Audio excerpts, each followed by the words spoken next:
Hi, COD walkers and runners. We're going to wrap up week 6 and move on to module and week number 7.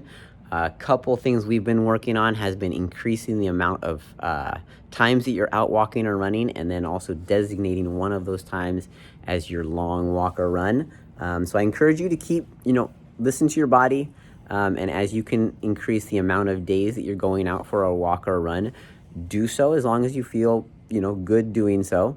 And then as you're ramping up to maybe where you're doing 4 walks or runs a week, 5 walks or runs a week, and so on, it's helpful to distinguish those runs just to kind of, number one, break up the monotony, but also it's better for improving your fitness. So we've already talked about a couple of those ways, right? So you can designate it. Let's say, for instance, you're doing 4 workouts a week, and you have a maybe typical weekday 9 to 5 job.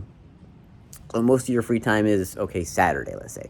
So then you designate Saturday as your long run day, or your long walk day. And that's the day you're going to go out longer, right? It's slow, easy.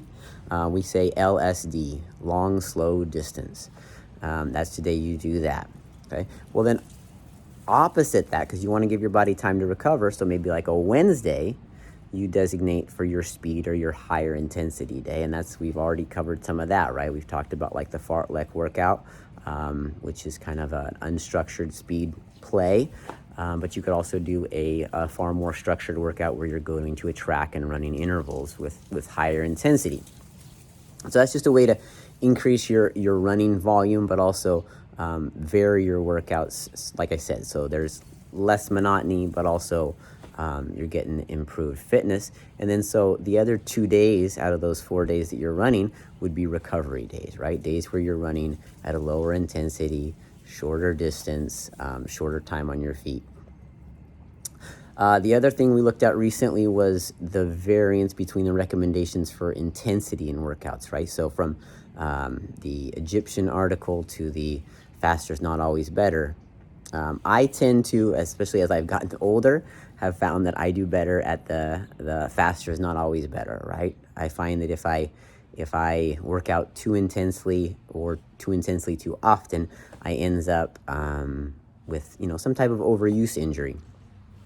So try those both and see what works for you. Maybe you're somebody who does really well with some high intensity workouts, and that high, that author would say, that high quality workout, right? They're not looking at volume as much as just that high quality, making sure you're getting some intensity.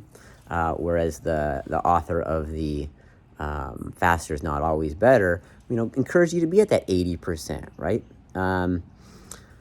And it's a good idea to even kind of think about your workouts and kind of being able to get a feel for your body. What percentage am I working at, right? You can get objective data, right? You can calculate your maximum heart rate and look at your heart rate when you're working out and try and be in various zones. And there's lots of articles on that. I can, all in the near future here, I'll show you how to, one way to calculate your maximum heart rate and then the zone you want to work out in to be at, 60%, 70%, 80%, what have you. But it can also just be as simple as, on a scale of 0 to 10, try and be at an 8, try and be at a 7 or an 8, right? Nice. And that's your maximum intensity, knowing that you've got that other gear you can go to, but you don't need to do that. You save that for if you're going to get involved in a race. So I think that's enough on wrapping stuff up, because we got a fair bit to get to as far as your workout this week and what we're going to look at as far as, I keep looking over here because I'm trying to organize the setup here. We're going to look at posture, mobility, and stability, and we're going to look at the head, neck, and upper back. So the big takeaway, proprioceptive cues. I gave you that, level your bucket, right? Your pelvis is a bucket, and a proprioceptive cue, we would call that, is to level that bucket, right? Your big proprioceptive cue for here that I want you to try when you run is to think about running with a long neck, a length in your neck. So let me we'll start at the head and neck and just show you what I mean by that.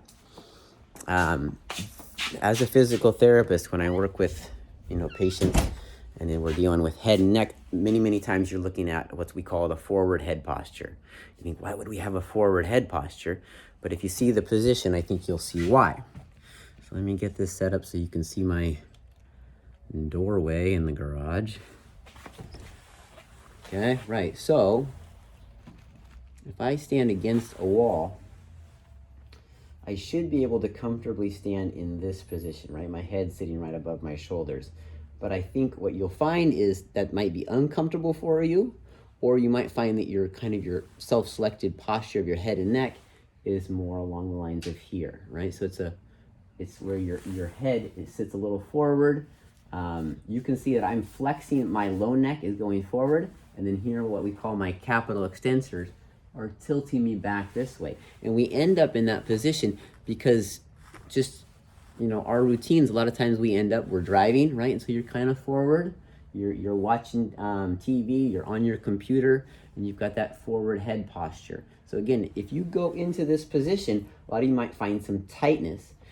This becomes detrimental, right? So a little forward head doesn't become too detrimental. But as we age and we progress forward, right, this becomes, now we're here, and then we start to round at the shoulders, right? And then we've all seen the elderly person that is walking in that fashion, right? So it's a very common thing, and I know if we're looking at the elderly now, they didn't grow up probably looking at computers as much as we do, but it still becomes a position of weakness and a muscle imbalance, right? So the big one, like I'm talking about there, is you become with your neck, your lower neck, you're flexing forward, your upper neck, you're tilting back this way, and so you'll develop a lot of tightness here at the very top of your neck.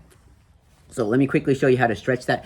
It's just simply called the chin tuck, right? So you're gonna you would go to a wall, and you would essentially tuck your chin back this way, right? So you wanna have your head flat, keep your head, my head is now touching the wall, and I'm pushing my chin back this way.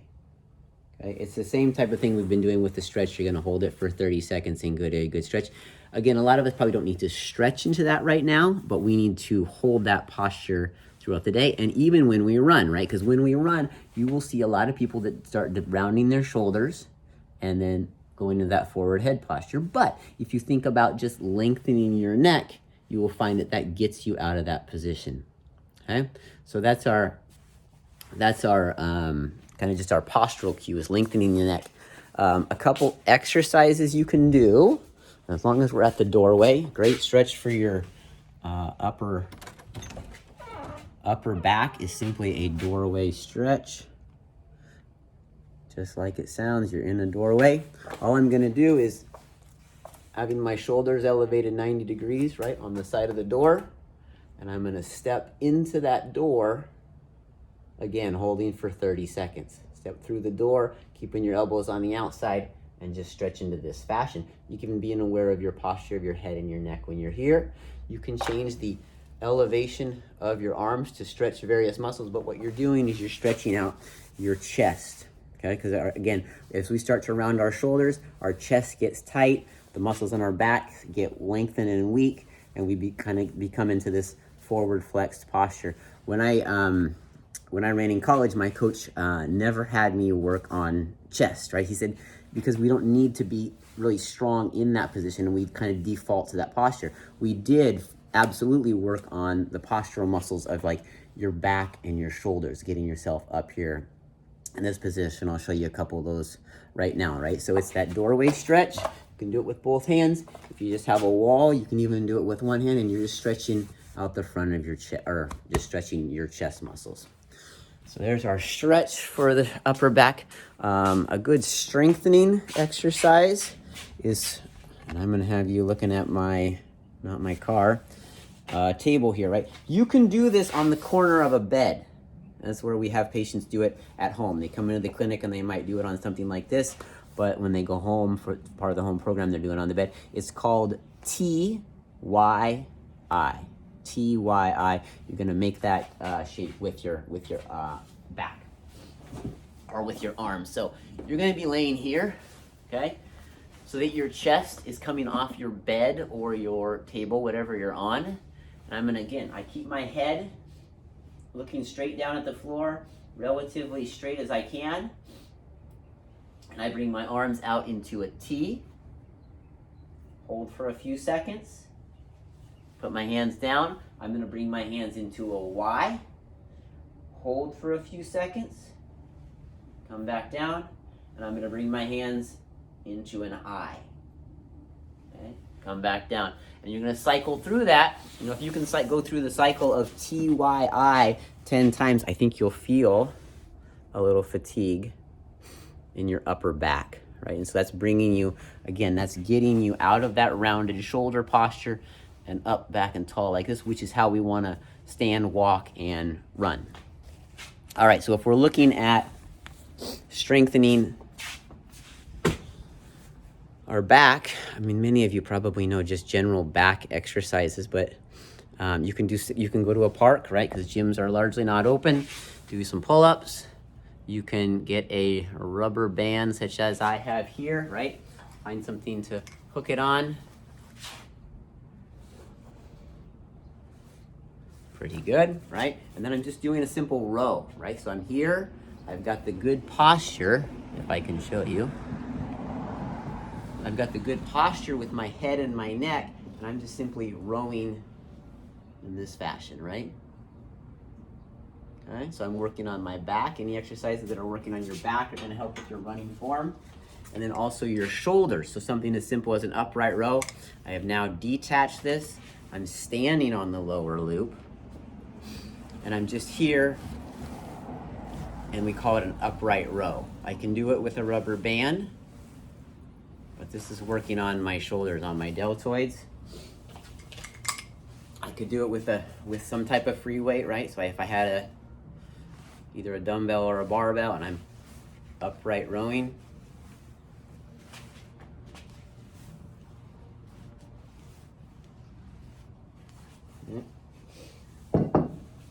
So what I want you to do is watch the video, try some of the exercises, and then tell me how it goes, right? And as always, I know these are for some of you, these will be very simple exercises, things you've done before. You might go to a gym and you're going to do something far more either advanced or intense, more weight, that type of thing. Just tell me what you're doing. So that's fine. If these are new to you and you want it and you give them a try, tell me what you think. Tell me how they work. Tell me how that idea of elongating your neck, running with a long neck works for you. It's been great so far. You guys are doing fabulous. I feel like many of you are building a nice running program, and we have a nice running community going here, right? Where you're giving thumbs up and kudos to each other. So please keep that up as well. Have a great week, and I will talk to you next week.